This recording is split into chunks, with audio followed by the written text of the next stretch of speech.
Well, welcome one and all to this first week of a brand new message series for a brand new season. Of course, I've already spoken of this season of Lent, which we entered into on Ash Wednesday, but in terms of our Sunday celebrations, we're beginning today with this first Sunday of Lent. And of course, the season of Lent is kind of a spiritual boot camp. It's a way of coming back to the basics. We have the disciplines of prayer, fasting, and almsgiving, all of which are really and should be part of our Christian life through all the year, but we're asked to focus on them in a particular way.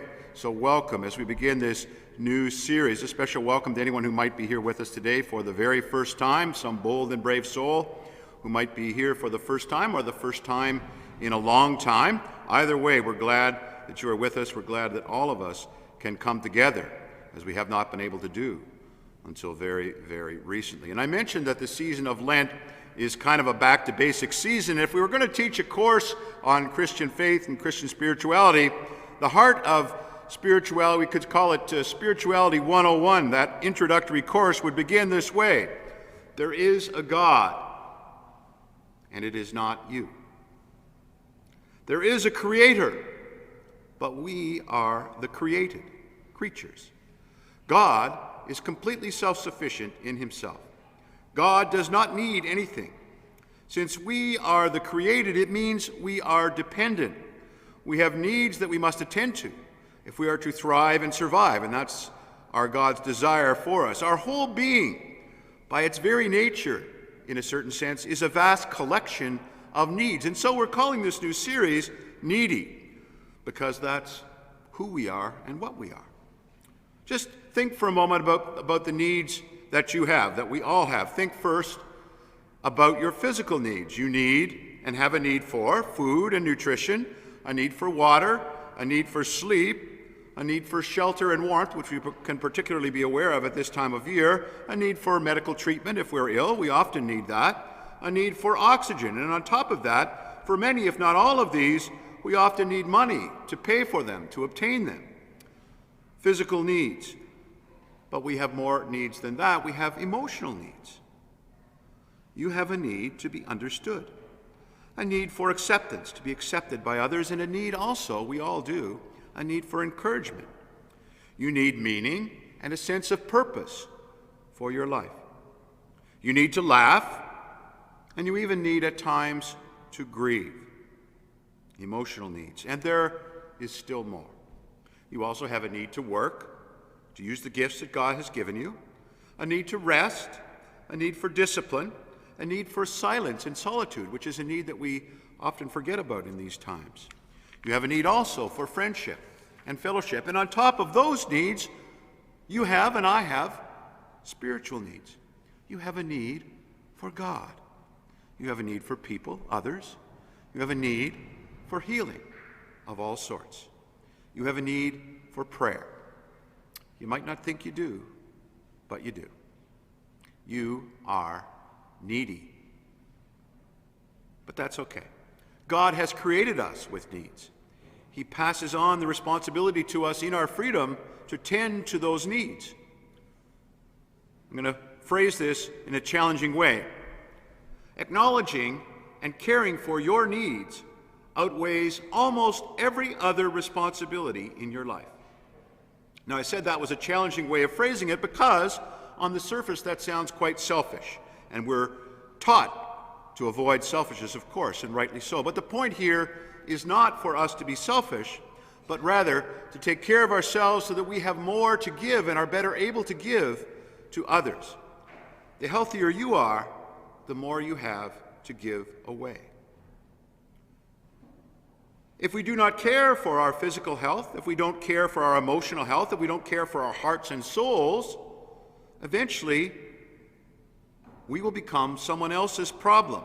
Our lack of self-care will impact us, and then we will become someone else's problem and will inflict damage on the people around us, or at least a burden, that burden of care. On the other hand, if you do care for yourself, you will be able to care for others. Caring for our own needs is preparation for caring and serving others.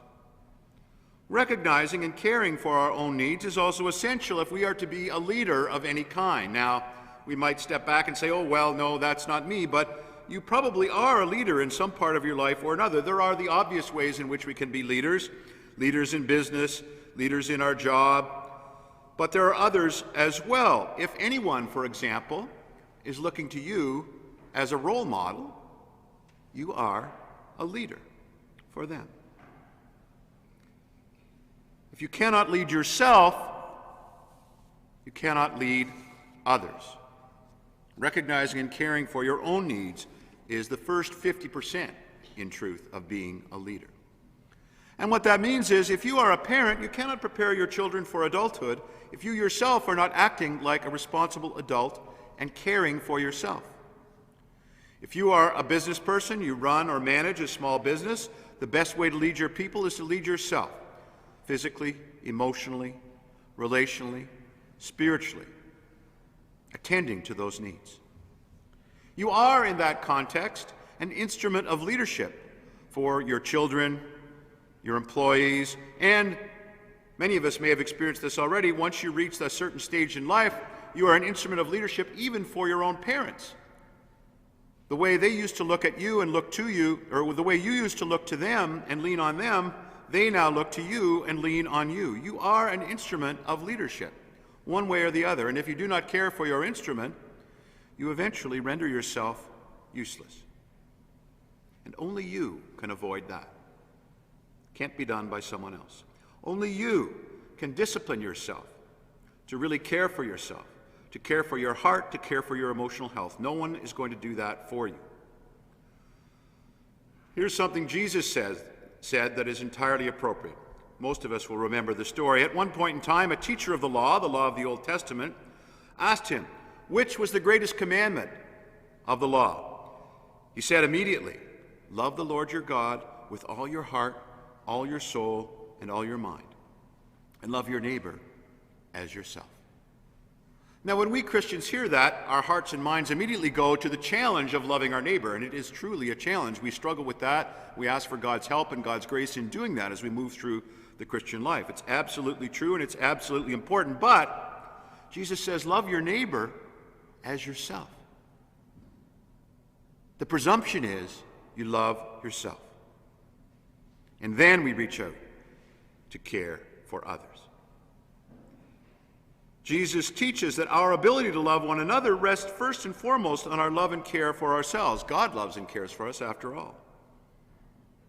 Well, we might not walk through our days sort of saying, no, that's not true, at least not at an intellectual level, but at a practical level, in the decisions we make in our life, the ways we use our time and occupy our mind and hearts, at a practical level, sometimes we do deny that reality. Most of us, if we've lived long enough, have had experiences of that. Haven't you had moments, times in your life when you knew in your heart of hearts that you needed a break, but you didn't take one? Or you knew that you needed help, but you didn't ask? Or you knew you were sick, you needed to go to a doctor, but you just toughed it out? And it wasn't until the pain or the problem got so big it couldn't be ignored that you finally took care of yourself. We've all had moments like that in our life, sometimes many times. Someone once said, the only way we will move forward is when the pain of where we are is greater than the pain of change, of going forward.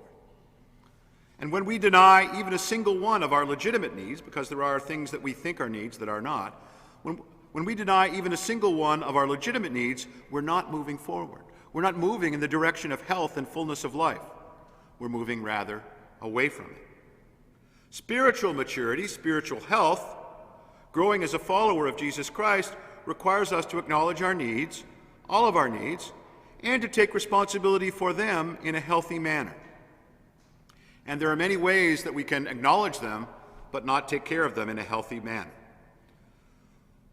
The first temptation we face, though, is different. The first temptation is the temptation of Adam and Eve, and that is to deny a legitimate need and act like it's not really a need at all. Ignore it, deny it. That was the temptation Adam and Eve faced in the Garden of Eden. And the response was to try and be a god, to act like you are God, the one who doesn't need or depend on anyone. Why? Well, because part of us rebels at the reality of having needs and being dependent. Our pride doesn't like to admit that we have needs. This is probably especially true for we men. We think that admitting a need somehow makes us weaker.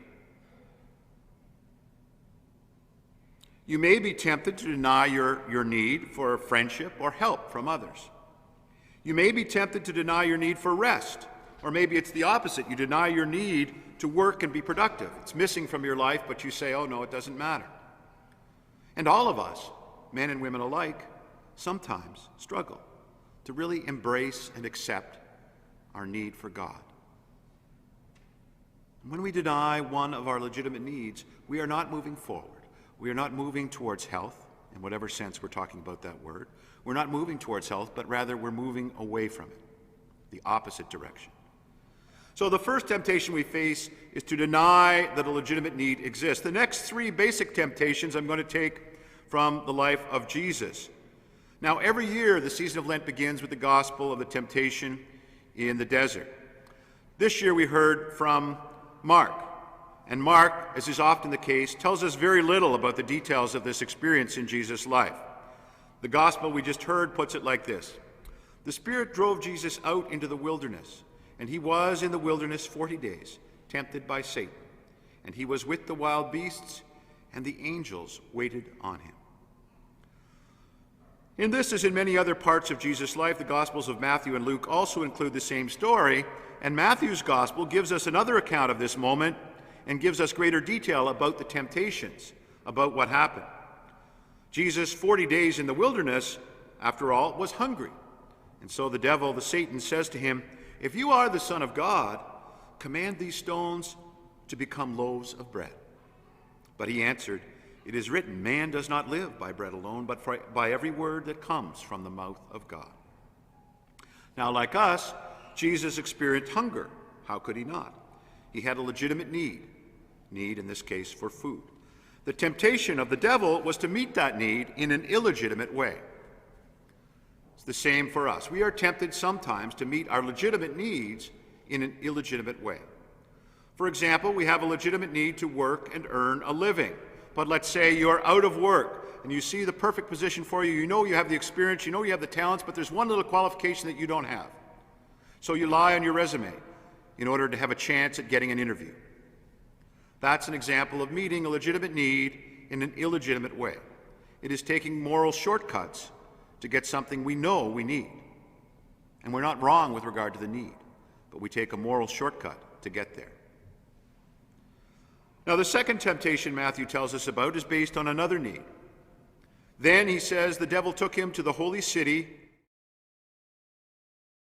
of the temple, saying to him, if you are the Son of God, throw yourself down, for it is written, he will command his angels concerning you, and on their hands they will bear you up, so that you will not dash your foot against a stone.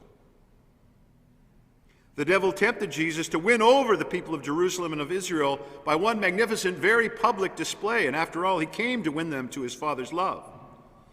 But the real temptation for Jesus was to take a shortcut, to choose the easy way out. For him, that would have been easy. To avoid the misery and sacrifice of the cross and to go for glory instead, to skip Good Friday and go directly to Easter Sunday. And don't we all desire that from time to time? It's the same for us. The temptation to meet a legitimate need through some sort of a shortcut. You feel hungry? Just grab a bag of chips. Simple example, but there can be more complicated and more profound examples as well. Consider a young woman who stays with a guy who has clearly proven he has no interest in a long-term relationship. Why does she stay? Because that relationship, even in its limitations, is a shadow of something she really, truly needs: intimacy. So she takes the shortcut to what is already there. Consider the family. Now, this is a pre-COVID example, but hopefully one day again, sadly, it will happen. A family who needs a break, who needs a rest. Everyone's schedule is busy. There are different schedules, so that makes it even busier because it's tough for people to live life together when we're going in so many different directions. They know they need a rest, but instead of just taking a rest, They plan a big vacation, a big trip with a crazy schedule with so many things to do and to see, so many places to go that when they come back, by the time they come back, they say, and you may have heard people say this, they need a vacation from their vacation. Consider the guy who needs healing and relief from pain, but instead of choosing to seek real healing, which takes time and is challenging, he just takes out his feelings on other people instead. There's a legitimate need there, a need for healing, but we try and deal with it by means of a shortcut. Finally, we are tempted to turn our needs into gods, and this too is part of this temptation in the desert. We are tempted to turn our needs into gods, to make them the center, the whole of our life.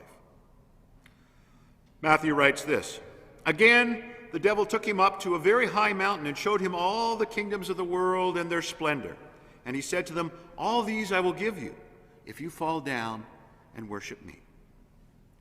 Now, Jesus had come to establish authority over all the kingdoms of the world, to reclaim the authority our first parents, Adam and Eve, gave away in the garden through their sin. The devil, Satan, tells Jesus, "You can have everything you want. And in an instant, if you'll just do one thing, if you'll treat me as if I am God." Now, that sounds rather dramatic, and it really doesn't sound like something that's part of my life or part of your life, but it is something that we do in our own way. We turn our needs into little gods, and we make them what our life is about. Those needs and fulfilling them occupy all of our energy and attention, and we pursue them at any cost. The cost of our time, the cost of our relationships, the cost sometimes of our own health. There are many examples. One of them is turning to one person and expecting that person, he or she, to meet all of our needs for relationship and intimacy. In doing so, we make that person into a god. Or we can make money into our god. I always feel that I need to explain this a little bit more because it's very true, but it's one of the ones where we would usually step back and say, "No, that's not me, thank you very much." And I'm sure none of us do literally turn money into a god, but money, as we've already mentioned this morning, brings us things. And sometimes we have a desire to have certain things that are part of our life. So if you find yourself always wondering and worrying and saving and scrimping to get the next thing, the next consumer product, the next big vacation, whatever it might be, well, perhaps then this example is a little more relevant than we might have thought. We can also worship more trivial things. We can worship sports. Sometimes we worship our children's sports, their activities. These become the center of our existence. It can be much more simple than that, though. It can be something like food. Also, any kind of an addiction falls into this category as well. Alcohol, drugs, pornography, gambling, they become the center of our life. It becomes a form of worship. Now, it's not wrong to have needs. I hope we've established that by now. We have them. That's not the question. The question is, what do we do with them? Because ultimately our neediness, and we are all needy, ultimately our neediness will either work for us or it will work against us. There's no middle ground. It will lead us to greater mental, physical, relational, and spiritual health, or it will create disorder and disease in those areas, and it's particularly true in the spiritual life. Spiritual life, in fact, is largely determined by what we choose to do with our neediness. Recognizing it is the foundation and the first step, but then what do we do? And the season of Lent asks us to consider that question, and it also presents to us certain spiritual disciplines that can be tremendous help when it comes to responding to those needs or dealing with them in a healthy way. In fact, all sound spiritual habits are doing just that. They're helping us deal with our neediness. And over the course of this series, we're going to be looking at a number of them. So I encourage you to commit to this series so you can better meet your needs. Hopefully you'll be able to join us here each week at St. Pius, but if you can't, we live stream this Mass, the 11 a.m. Mass, and you can find it on the website. Find the messages also archived on the website each week if you happen to not be here at that appropriate time. So, hopefully you're making that commitment and you'll be with us for the next few weeks through this season of Lent. Between now and next week, though, I want to give you a question to consider. something to think about, to reflect on, to pray about in your quiet time. I want you to just take some time to look at your life, to try and step back and look at the whole of your life, and try, if you can, to look at it from the outside. Your habits, the things you do that occupy your time, the pace of your life, the schedule, the things that you have on your to-do list, the things you want to accomplish in any given day, in any given week, and ask yourself this question. If I saw someone I love treating themselves the way I am treating me, doing what I am doing, if I saw someone else doing that, would I be even just a bit concerned? It's worthwhile exercise. And there is one more thing that I'm going to ask you to do, all of you, those of you here in the church and those of you at home. And that is consider getting some help on your journey, trying to move forward. And by that I mean to consider signing up for a small group. In a couple of weeks, we're going to open registration for small groups, and we want you to be a part of it. After all, we all have a need for relationship, for support, and friendship with others. And we have a need for a relationship and a growing relationship with God. Small groups can help you do both. And if you are one of those lucky people who feel that you're doing well in both those areas, well, first I would say, look a little more closely, because all of us still have room to grow. But if that's how you feel, join a small group so that you can help others, so that they can learn from you and you can be a model, a role model for them. Disciples serve, after all. Disciples serve and disciples grow. We all have needs, and in order to grow, we need to know what they are and to respond appropriately to those needs. Physical, emotional, spiritual, whatever they are. Knowing your needs and taking the time to meet them is not selfish. It is just living out of the reality that you are a child of God. Your Father has made you needy. He made you needy to help you learn sooner or later that you need